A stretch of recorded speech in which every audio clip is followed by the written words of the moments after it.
Hello, welcome back to my channel. तो I hope आप लोगों की इंग्लिश की तैयारियां अच्छी चल रही होंगी। आज इसी क्रम में कुछ एग्जाम्पल्स लिखते हैं और फिर आपको बताना है कि आज का जो चैप्टर होगा वो क्या होगा। तो फर्स्ट जो हम एक एग्जाम्पल लिखेंगे और उसमें आपको फाइंड आउट करना है। फर्स्ट एग्जाम्पल है many books many books were stolen were stolen yesterday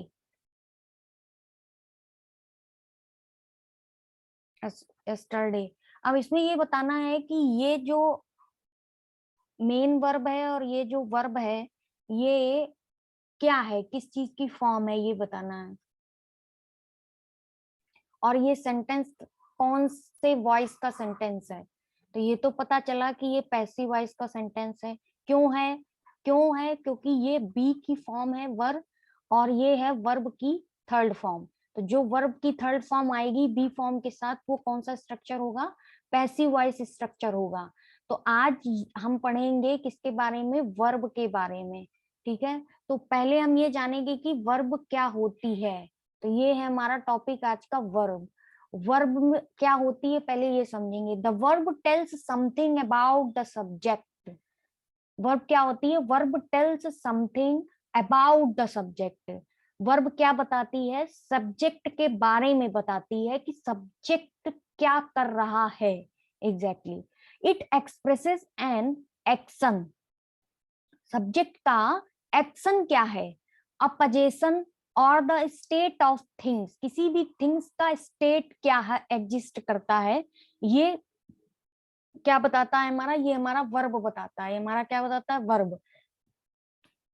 a verb tells something about the subject.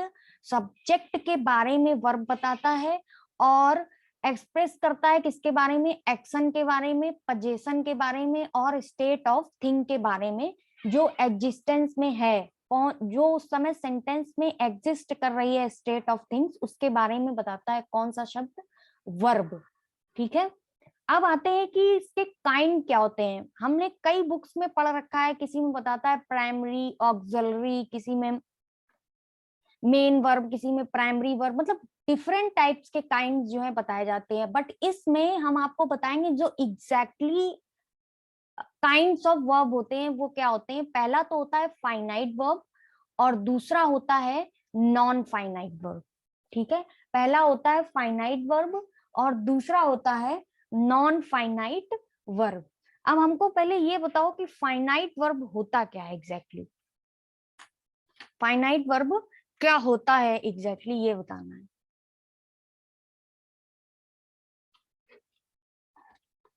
Finite verb क्या होता है, फाइनाइट वर्ब और नॉन फाइनाइट वर्ब क्या होते हैं। तो अब हम आते हैं जिन क्रियाओं का प्रयोग अपने सब्जेक्ट के अनुसार अलग अलग फॉर्म में होता है।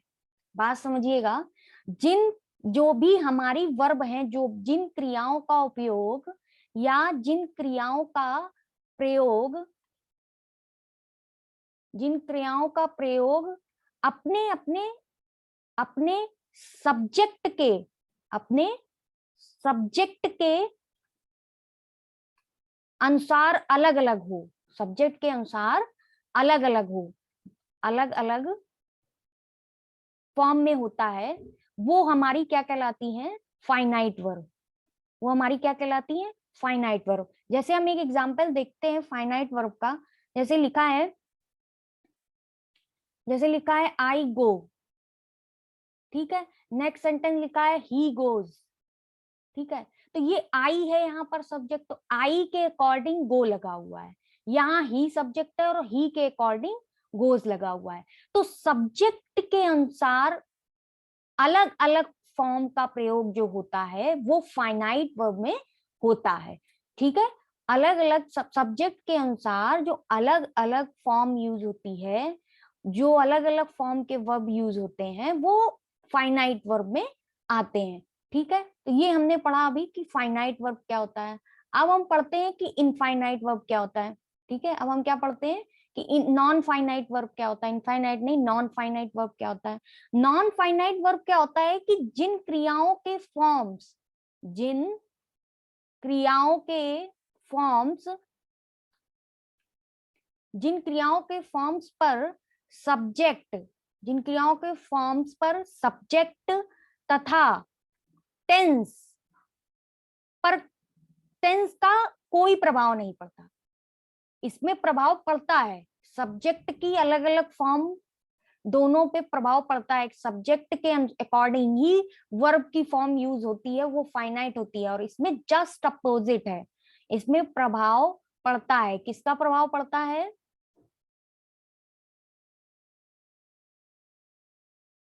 किसका प्रभाव पड़ता है इसमें?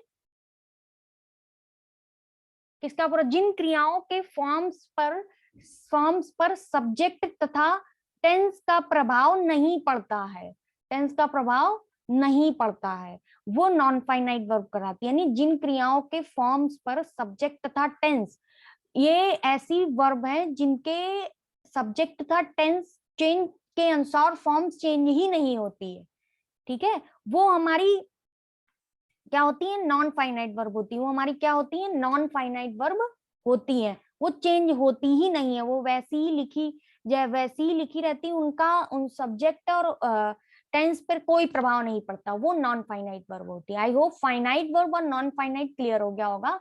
अब हम आते हैं ये समझने पे कि ये जो हमारी फाइनाइट वर्ब होती है, ये एग्जैक्टली कौन कौन सी इसमें फाइनाइट वर्ब आती है। हम इसको फाइनाइट वर्ब को कई नामों से हम जान सकते हैं। एक तो प्रिंसिपल वर्ब हो गई, एक लेक्सिकल वर्ब हो गई, एक ऑर्डिनरी वर्ब हो गई, ठीक है। तो अब हम ये जरूर ध्यान रखेंगे कि फाइनाइट वर्ब को क्या क्या कह सकते हैं? Principal verb, lexical verb, ordinary verb. क्या क्या कह सकते हैं? Repeat with me. Principal verb, finite verb, principal verb, lexical verb और ऑर्डिनरी वर्ब, ठीक है। अब आते हैं कि फाइनाइट वर्ब कितने टाइप्स की होती है। तो ये सबने पढ़ा है, intransitive verb, transitive verb, linking verb, auxiliary verb. Transitive, intransitive सभी ने ही मोस्टली सुन रखे होंगे, लेकिन थर्ड होता है लिंकिंग वर्ब और फोर होता है ऑक्सिलरी वर्ब। आगे वर्ब से रिलेटेड जो भी हमारी एरर होगी उनकी भी प्रैक्टिस कराई जाएगी। तो पहले हमको बेस समझना है कि क्या होता है एग्जैक्टली। तो ये जो फाइनाइट वर्ब होती है, there are four types, intransitive, transitive, linking, intransitive, transitive, linking और ऑक्सिलरी, ठीक है। वहीं नॉन फाइनाइट जो होती है, पार्टिसिपल, इन्फिनेटिव और जीरंड, पार्टिसिपल, इन्फिनेटिव और जीरंड, पार्टिसिपल, इन्फिनेटिव और जीरंड, पार्टिसिपल, इन्फिनेटिव और जीरंड, ये हमारी क्या होती है? नॉन फाइनाइट वर्ब होती है। ऑक्सिलरी वर्ब दो टाइप्स की हो गई, primary, model. Primary auxiliary, model auxiliary, ये हमारी दो टाइप्स की ऑक्सिलरी वर्ब हो गई। तो these are kinds of verb. So don't confuse कि कह रहा है प्रिंसिपल वर्ब, मेन वर्ब, और कह रहा है कि अलग अलग टाइप का बताने लगता है। तो ये ओवरऑल हमारा कंसर्न है कि टाइप्स एग्जैक्टली इसके ही अकॉर्डिंग होते हैं। तो चलिए move to next slide. We are talking about what is intransitive verb. Intransitive verb क्या होती है? You know, as you know all about intransitive verb, जिसमें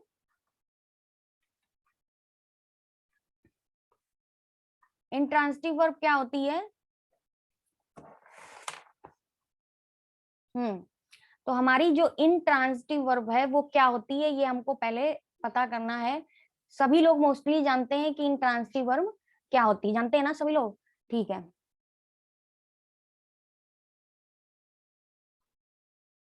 हाँ। तो अब हम यहाँ पर पहले लिखते हैं कि इंट्रांजिटिव वर्ब क्या होती है। इंट्रांजिटिव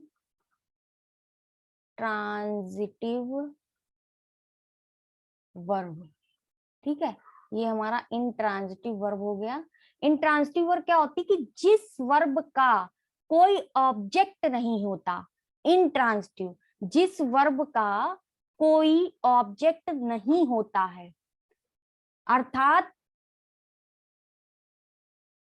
कार्य केवल सब्जेक्ट के साथ ही समाप्त हो जाता है, क्रिया का प्रभाव अन्य व्यक्ति या वस्तु पर नहीं पड़ता है। वो इंट्रांसिटिव वर्ब होती है, उसमें ऑब्जेक्ट नहीं होता है और सब्जेक्ट के साथ ही उसका कार्य समाप्त हो जाता है। क्रिया का जो प्रभाव है, क्रिया का जो प्रभाव है, क्रिया का जो प्रभाव है वो किसी भी अन्य व्यक्ति या वस्तु पर नहीं पड़ता। क्रिया का जो प्रभाव है वो किसी भी अन्य व्यक्ति या वस्तु पर उसका प्रभाव नहीं पड़ता है। ठीक है, प्रभाव नहीं पड़ता है, वो हमारी इंट्रांसिटिव वर्ब होती है। सपोज दैट एग्जाम्पल आ जाता है, क्वेश्चन पुटअप कैसे होता है, 4 इंट्रांसिटिव वर्ब या ट्रांसिटिव वर्ब के एग्जाम्पल दिए होंगे और पूछा जाएगा इन 4 सेंटेंस में ये बताइए इंट्रांसिटिव वर्ब कौन सी है। उसके लिए क्या होता है कि आप सेंटेंस में क्या लगाकर पूछें, क्या लगाकर पूछें, तो आपको अगर आंसर मिल जाता है तो वो इंट्रांसिटिव वर्ब है, अगर आंसर नहीं मिलता है तो वो इंट्रांसिटिव वर्ब नहीं है। ये बात बहुत बारीक से ध्यान रखिएगा, क्या लगाकर, क्या व्हाट लगाकर आप सेंटेंस में पूछेंगे तो आपको पता चल जाएगा। राधा प्लेइंग अ गिटार, तो अब हम अगर ये पूछे राधा क्या कर रही है, राधा गिटार प्ले कर रही है। ठीक है, राधा क्या कर रही है, Radha is playing a guitar, Radha क्या कर रही है, राधा गिटार बजा रही है। तो हमें ये रिप्लाई मिल रहा है, तो ये हमारा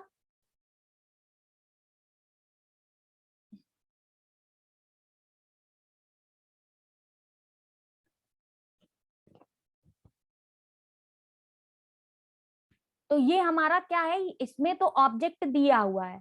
ठीक है, तो इसमें ऑब्जेक्ट दिया हुआ है तो ये हमारा ट्रांजिटिव वर्ब होगा। लेकिन अगर ये क्या होता, अगर ये हमारा ये यहाँ ना दिया होता, ये हमारा यहाँ पर ना दिया होता और पूछा जाता राधा क्या कर रही है, तो राधा खेल रही है, तो ये तो वर्ब हो गया और ये हमारी हेल्पिंग वर्ब हो गई।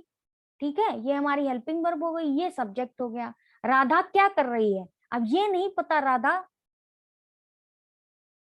क्या कर रही है, ये तो नहीं पता है कि राधा जो है, ये है कि राधा खेल रही है, राधा क्या खेल रही है, क्वेश्चन क्या है, राधा क्या खेल रही है। तो क्या खेल रही है ये तो यहाँ दिया ही नहीं हुआ है, तो जो खेल रही है वही हमारा ऑब्जेक्ट होता वही ऑब्जेक्ट है, पर वो ट्रांजिटिव वर्ब में होता है। इन ट्रांजिटिव वर्ब में क्या है, राधा क्या खेल रही है, इसका रिप्लाई, इसका जो है दिया ही नहीं हुआ है इसमें कि राधा क्या खेल रही है, तो ये हमारा कौन सा वर्ब हो गया, ये हमारा हो गया इंट्रांसिटिव वर्ब। आई होप आपको ये बात क्लियर हो गई होगी। अब ये तो सबको पता है कि ऑब्जेक्ट 2 तरीके के होते हैं। अब आते हैं, पहले हम बात करते हैं ट्रांजिटिव वर्ब की। किसकी बात करते हैं, ट्रांजिटिव ट्रांजिटिव वर्ब की। किसकी बात करते हैं, ट्रांजिटिव वर्ब की। ट्रांजिटिव वर्ब में इसका केवल एक ऑब्जेक्ट होता है, इसमें केवल क्या होता है, एक ऑब्जेक्ट होता है इसमें। जैसे एग्जाम्पल है, शी किल्ड अ रैट, उसने चूहे को मारा। ठीक है, ट्रांजिटिव वर्ब में समझिए कैसे प्रयोग कर सकते हैं। पहला, एक ऑब्जेक्ट हो सकता है। दूसरा क्या हो सकता है, एक तरीके का सेंटेंस दिया है, जैसे लिखा है they gave me a pen. अब इसमें बताइए, इसमें ऑब्जेक्ट है, तो आप कहेंगे हाँ ऑब्जेक्ट है, ये ऑब्जेक्ट है, तो फिर ये क्या है, तो फिर ये क्या है, ये भी तो समझना पड़ेगा। तो ये क्या है कि इन ट्रांजिटिव वर्ब में, not in transitive, transitive verb में एक ऑब्जेक्ट भी हो सकता है और 2 ऑब्जेक्ट भी हो सकते हैं। तो ऑब्जेक्ट भी हमारे 2 तरीके के होते हैं, एक होता है डायरेक्ट ऑब्जेक्ट, एक होता है हमारा इनडायरेक्ट ऑब्जेक्ट। ठीक है, तो इनडायरेक्ट ऑब्जेक्ट हो गया मी क्या हो गया, इनडायरेक्ट ऑब्जेक्ट, और पेन क्या हो गया, डायरेक्ट ऑब्जेक्ट। अब आप कहोगे कि ये पेन इनडायरेक्ट कैसे हो गया, सॉरी पेन डायरेक्ट कैसे हो गया। आप ये कहोगे पेन डायरेक्ट कैसे हो गया, पेन को इनडायरेक्ट होना चाहिए था, लेकिन नहीं, हम डायरेक्टली इनडायरेक्टली बात किससे कहते हैं, ये देखिए डायरेक्टली बात इनडायरेक्टली, ये मी तो एक पर्सन हुआ ना, पेन एक क्या हुआ, पेन क्या हुआ, नॉन टेंजिबल चीज है, पेन एक नॉन टेंजिबल थिंग्स है। तो जो नॉन टेंजिबल थिंग्स होंगी वो हमारी डायरेक्ट ऑब्जेक्ट में आएंगी, पर जो पर्सन होगा वो हमारा इनडायरेक्ट ऑब्जेक्ट में आएगा। तो जो इनडायरेक्ट ऑब्जेक्ट होता है वो एक पर्सन के लिए होता है, और जो थिंग्स के लिए यूज होता है वो डायरेक्ट ऑब्जेक्ट यूज होता है। आई होप ये बात सबको क्लियर हो गई होगी। तो ये हमारा एक तरीके से, इसमें ट्रांजिटिव वर्ब में एक ऑब्जेक्ट आ सकता है सेंटेंस में, तब भी ट्रांजिटिव वर्ब, दो ऑब्जेक्ट भी हो सकते हैं तब भी ट्रांजिटिव वर्ब होगा। और थर्ड हमारा क्या कहता है कि जब इसमें, थर्ड हमारा क्या कहता है, एक ऑब्जेक्ट हो और एक कॉम्प्लीमेंट हो। एक सेंटेंस में, एक सेंटेंस में एक ऑब्जेक्ट हो और एक कॉम्प्लीमेंट भी हो, तब भी वो क्या होता है, ट्रांजिटिव वर्ब ही कही जाती है। तब भी क्या कही जाती है, ट्रांजिटिव वर्ब ही कही जाती है। इसमें एक एक क्या हो, एक ऑब्जेक्ट हो और एक कॉम्प्लीमेंट हो। जैसे एग्जाम्पल, जैसे हम एग्जाम्पल देखते हैं, यहाँ पे एग्जाम्पल देखते हैं हमारा क्या कह रहा है। एग्जाम्पल हमारा कह रहा है, made they made Prahlad, they made Prahlad dear king, they made Prahlad dear king. ठीक है, they made Prahlad dear king. यहाँ मेड का जो ऑब्जेक्ट है वो प्रहलाद है, ठीक है, और ये जो किंग है वो क्या है, कॉम्प्लीमेंट है। They made Prahlad dear king, उन्होंने प्रहलाद को अपना क्या बनाया, किंग बनाया। तो डियर किंग क्या हो गया, कॉम्प्लीमेंट हो गया, और प्रहलाद क्या हो गया, ऑब्जेक्ट हो गया। प्रहलाद क्या हो गया, ऑब्जेक्ट हो गया। तो इन ट्रांजिटिव में एक ऑब्जेक्ट आ सकता है सेंटेंस में। दूसरा इसका था कि ट्रांजिटिव कैसे पहचानेंगे, दो ऑब्जेक्ट आ सकते हैं, दो ऑब्जेक्ट आ सकते हैं। पहला ऑब्जेक्ट डायरेक्ट होगा या इनडायरेक्ट भी हो सकता है, ये कोई नेसेसरी नहीं है कि पहले इनडायरेक्ट ही आएगा बाद में डायरेक्ट आएगा, दोनों दोनों पोजीशंस हो सकती हैं। ठीक है, और तीसरा आएगा हमारा कि एक ऑब्जेक्ट हो सकता है और एक कॉम्प्लीमेंट भी हो सकता है। क्वेश्चंस के लेवल बहुत हार्ड हो रहे हैं डे बाय डे, सो आप लोगों को ये पॉइंट्स बहुत बारीकी से याद रखने हैं। अब एक है फोर, कि इसमें एक ऑब्जेक्ट भी हो सकता है और एक इन्फिनेटिव भी हो सकता है, ऑब्जेक्ट भी हो सकता है और इन्फिनेटिव भी हो सकता है।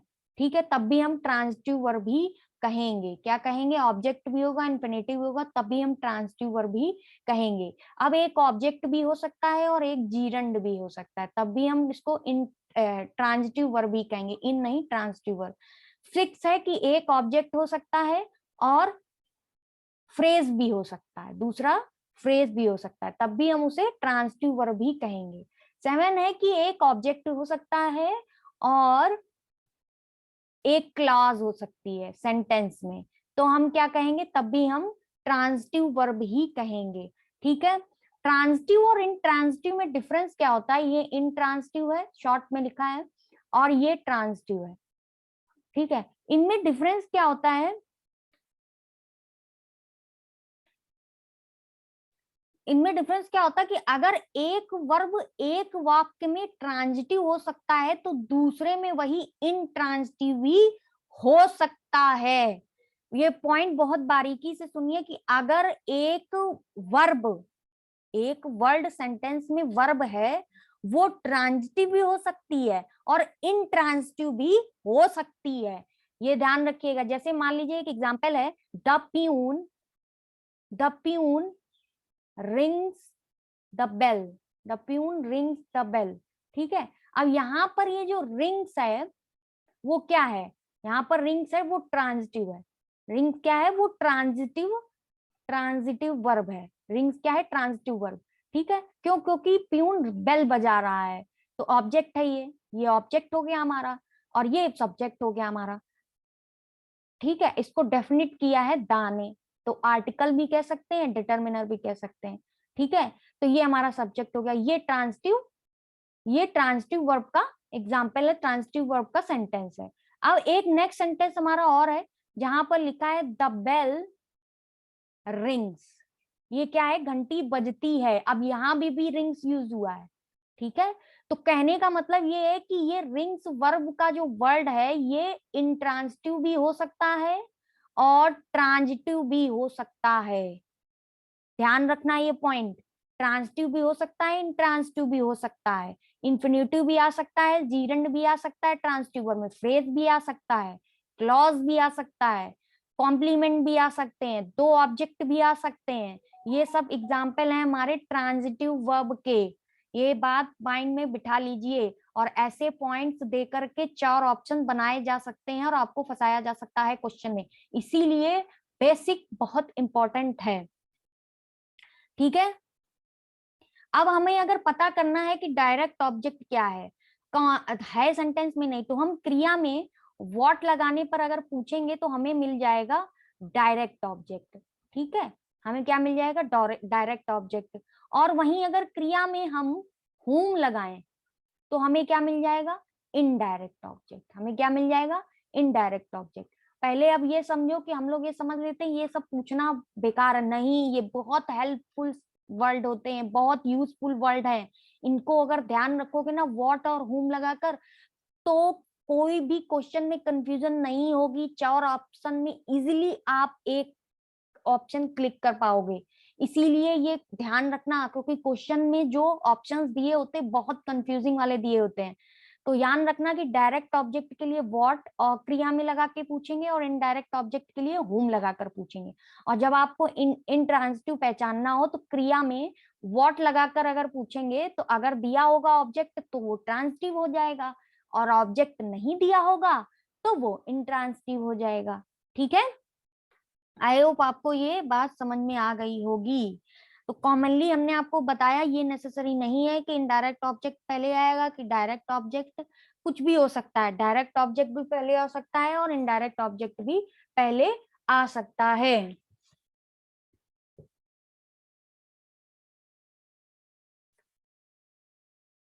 तो ये हमने पढ़ा ट्रांजिटिव ऑब्जेक्ट और इंट्रांजिटिव ऑब्जेक्ट। हमने क्या पढ़ा, ट्रांजिटिव ऑब्जेक्ट पढ़ा और इंट्रांजिटिव ऑब्जेक्ट नहीं, सॉरी, वर्ब, ट्रांजिटिव वर्ब और इंट्रांजिटिव वर्ब के बारे में हमने ये पढ़ा है। ठीक है, अब हम आते हैं, अब हम किस बारे में पढ़ेंगे, अब हम पढ़ेंगे, अच्छा, अब हम पढ़ेंगे ये जो हमारी लिंकिंग वर्ब दी होती है। थर्ड एग्जाम्पल हमारा क्या था, थर्ड जो हमारा टाइप्स था वर्ब का, आज हम केवल फाइनाइट वर्ब के ही बारे में पढ़ेंगे।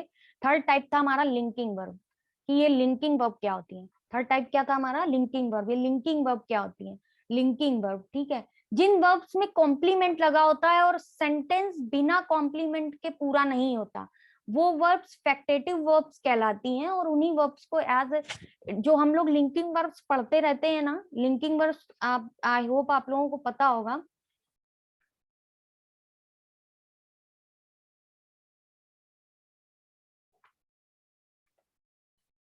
आपको हमने ये टर्म बताया, जिन वर्ब्स में कॉम्प्लीमेंट लगा होता है, जिन वर्ब्स में कॉम्प्लीमेंट लगा होता है और सेंटेंस बिना कॉम्प्लीमेंट के कंप्लीट नहीं होता, वह वर्ब फैक्टेटिव वर्ब कहलाती है। क्या कहलाती है, फैक्टेटिव। मतलब ये दूसरा नाम भी है उसका, कि फैक्टेटिव वर्ब भी कही जाती हैं जिनमें कॉम्प्लीमेंट्स लगा होता है।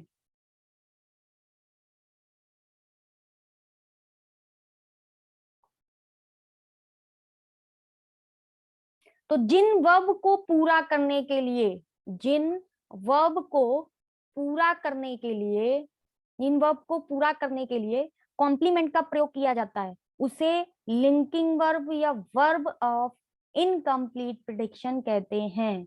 लिंकिंग वर्ब सब्जेक्ट तथा सब्जेक्ट कॉम्प्लीमेंट को जोड़ता है। लिंकिंग वर्ब किसको जोड़ता है, सब्जेक्ट तथा सब्जेक्ट कॉम्प्लीमेंट को जोड़ता है। जैसे एक एग्जांपल दिया है, सीता इज अ गर्ल। आपको लिखना हो तो मैं बोल रही हूँ, पॉज करके आप लिख सकते हैं। जैसे सीता इज अ गर्ल, तो Sita is a girl, I am a student. Next हमारा क्या है, आई एम अ स्टूडेंट। तो अब हमको क्या देखना है, दोनों वाक्यों में जो भी वर्ब के अर्थ को पूरा करने के लिए गर्ल और जो स्टूडेंट है वो ऑब्जेक्ट नहीं है।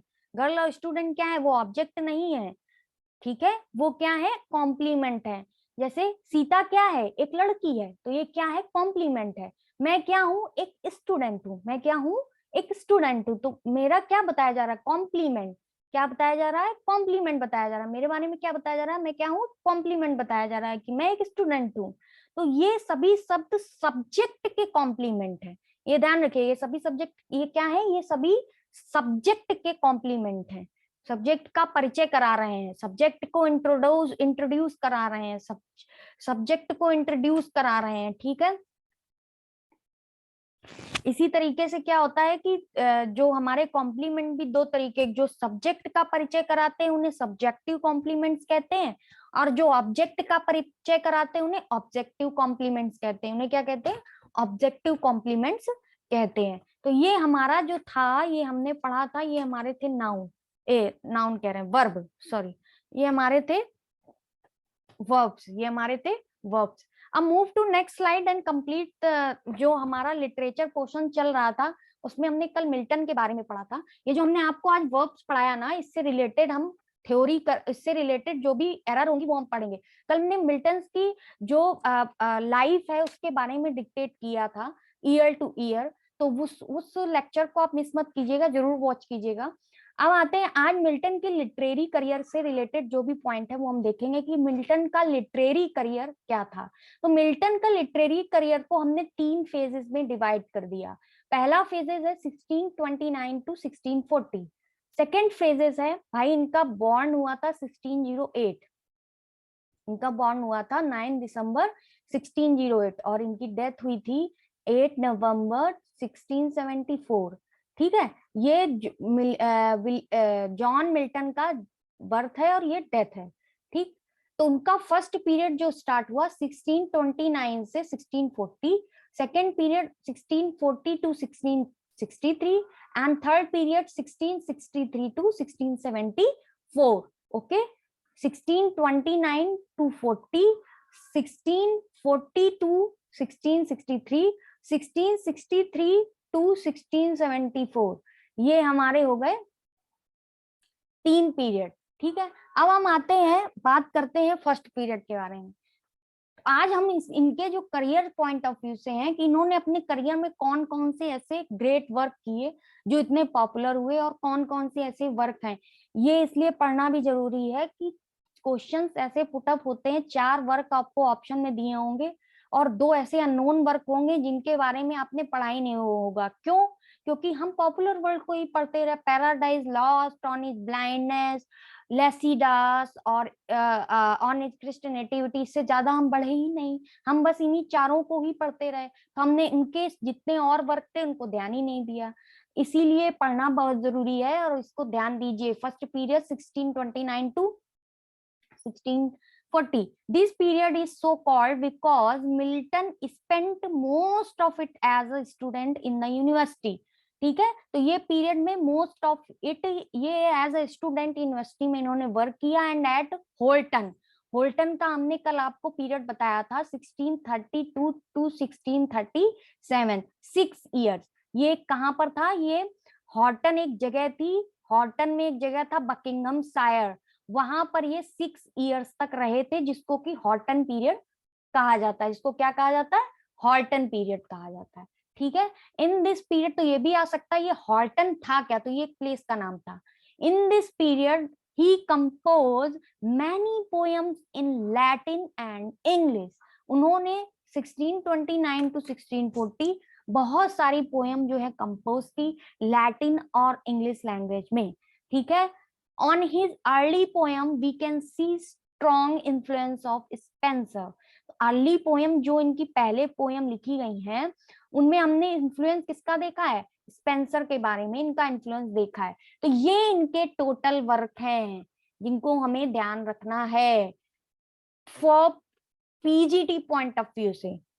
एटलीस्ट अगर हम इतना भी ध्यान रखेंगे कि ये वर्क हैं, और इस वीडियो को केवल काम करते जो वर्किंग लोग हैं काम करते भी सुन लेंगे तो उनको पता चल जाएगा कि क्या क्या वर्क है। On the death of fair infant 1628 में इन्होंने लिखा, एट अ वोकेशन एक्सरसाइज 1628 में लिखा, तो इन दोनों का ईयर सेम है। On the death of fair infant at a vocation exercise, on the death of fair infant at a vocation exercise, on the morning of Christ nativity, ये तो most probably everybody knows about that work.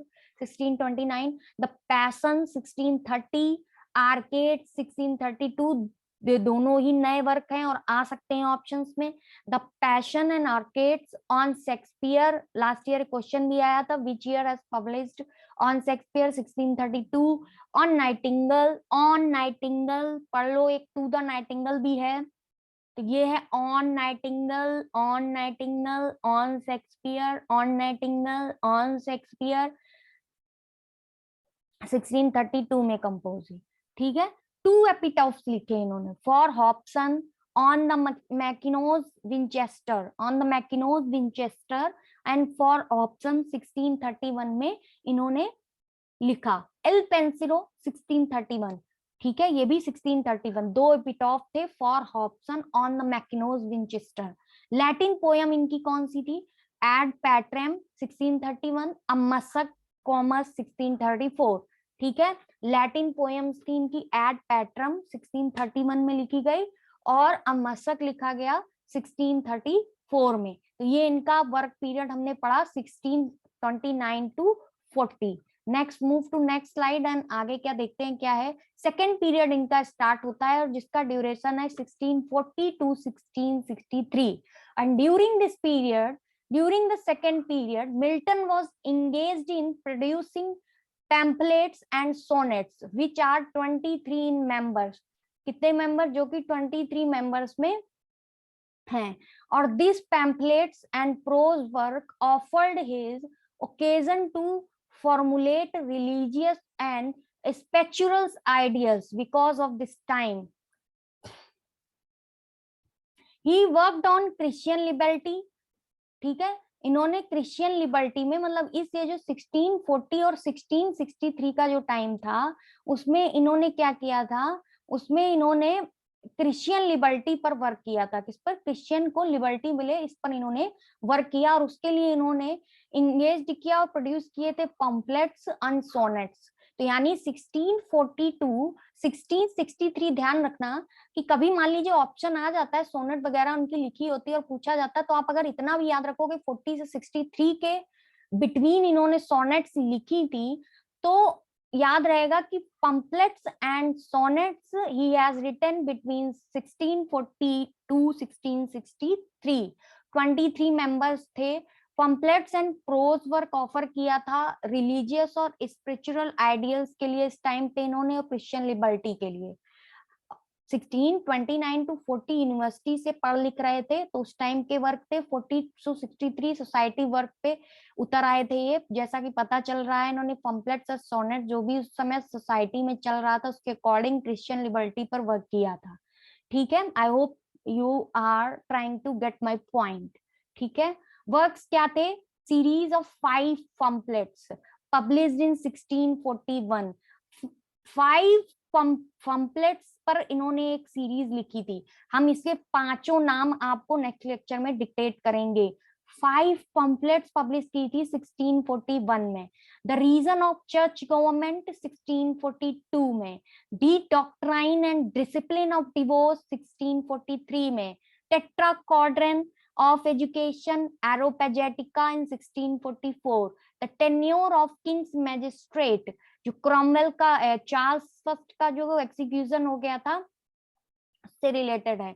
Fecund Basilike in Eikonoklastes 1649. Tenure of Kings and Magistrates 1649. Iconoclast 1649.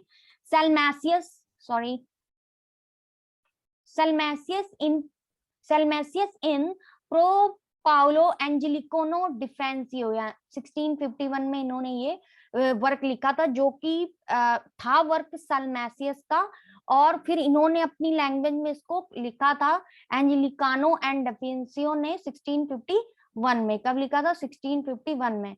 चलो move to next slide. Defensio Secunda 1654. On the late massacre in Piedmont, on his blindness, on his deceased wife, on his blindness, on his deceased wife. ये 2 portion इन्होंने लिखे थे. आता है third period है 1663 to 1674. ठीक है, फर्स्ट पीरियड हमने पढ़ा 1629 to 1640. 1640 to 1663. Why I am repeating? Because जो जितना भी मैं पढ़ा रही हूँ ना, आपके माइंड में बिल्कुल सेट हो जाना चाहिए, बिल्कुल क्या हो जाना चाहिए, सेट हो जाना चाहिए। 1640 टू 1663, थर्ड पीरियड है 1663 टू 1674, ठीक है, 1674।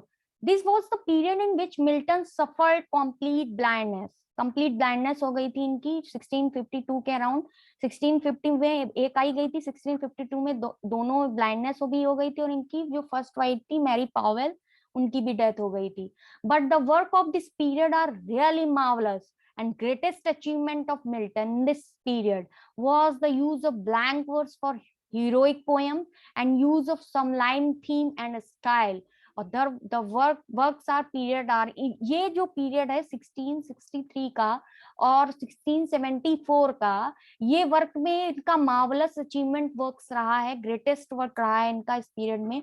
The paradise lost grand epic है ये, 1667 में आया। हमने कल बताया था 1658 से लिखना शुरू किया, 1665 में इसको कंप्लीट किया और 1667 में इसको पब्लिश किया। फिर पैराडाइज रिगेन आया दोबारा 1671 में, जो कि 12 बुक्स में आया था, और ये 10 बुक्स में हुआ। Samson Agonistes 1671, history of Britain also written 1670, and